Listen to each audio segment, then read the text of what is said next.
नजर सब पर। महाराष्ट्र चुनाव में बीजेपी की जीत के बाद जहां सभी प्रदेशों में जश्न सा माहौल है, वहीं ओवैसी के शतक ने पीडीए को भी एक बड़ा झटका दिया है।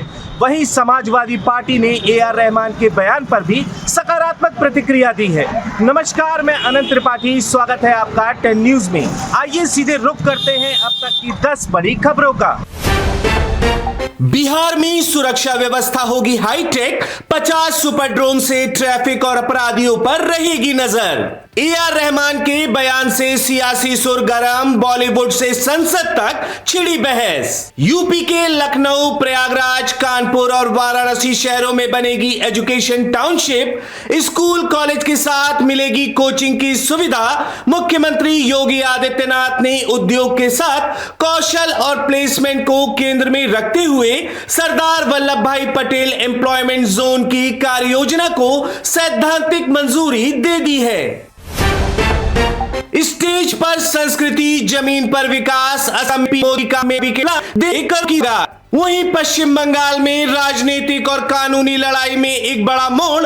विपक्ष के नेता शुवेंदु अधिकारी ने मुख्यमंत्री ममता बनर्जी के खिलाफ आधिकारिक तौर पर 100 करोड़ का मानहानि का मुकदमा दायर किया। यूपी में बीजेपी खोज रही कटे हुए 2.89 करोड़ वोटर।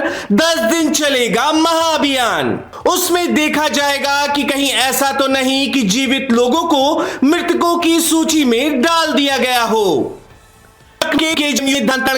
फोड़ के बाद फैसला, 40 पार के एमबीबीएस अब नहीं बनेंगे जूनियर रेजिडेंट।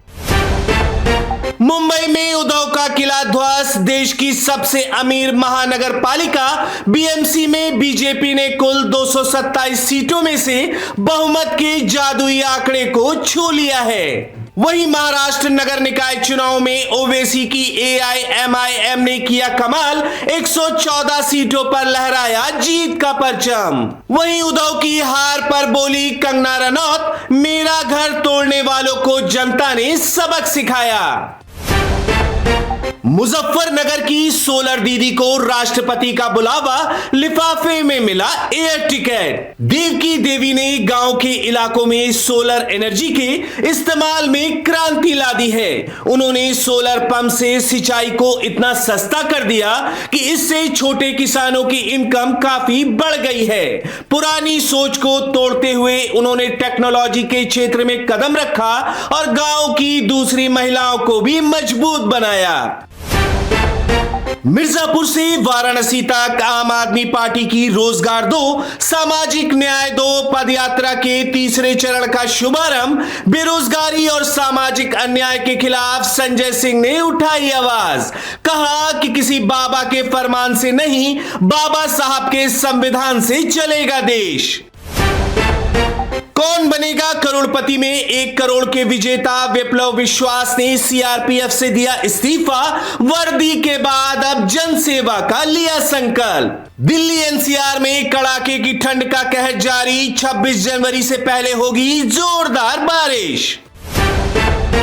डोनाल्ड ट्रंप की दुनिया भर के देशों को धमकी, ग्रीनलैंड पर अमेरिका का साथ नहीं दिया तो लगाएंगे भारी टैरिफ। ईरान में फंसे भारतीयों की वापसी शुरू, दिल्ली पहुंचा पहला जत्था।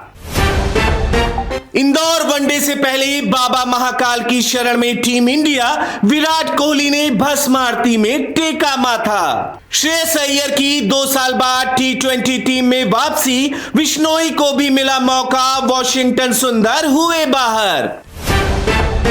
आमिर खान की हैप्पी पटेल की ठंडी हुई शुरुआत, ओपनिंग डे पर 2 करोड़ भी नहीं कमा पाई ये फिल्म। सिंगर बी प्रांग को विश्नोई गैंग से मिली जान से मारने की धमकी, कहा 10 करोड़ दो वरना मिट्टी में मिला देंगे।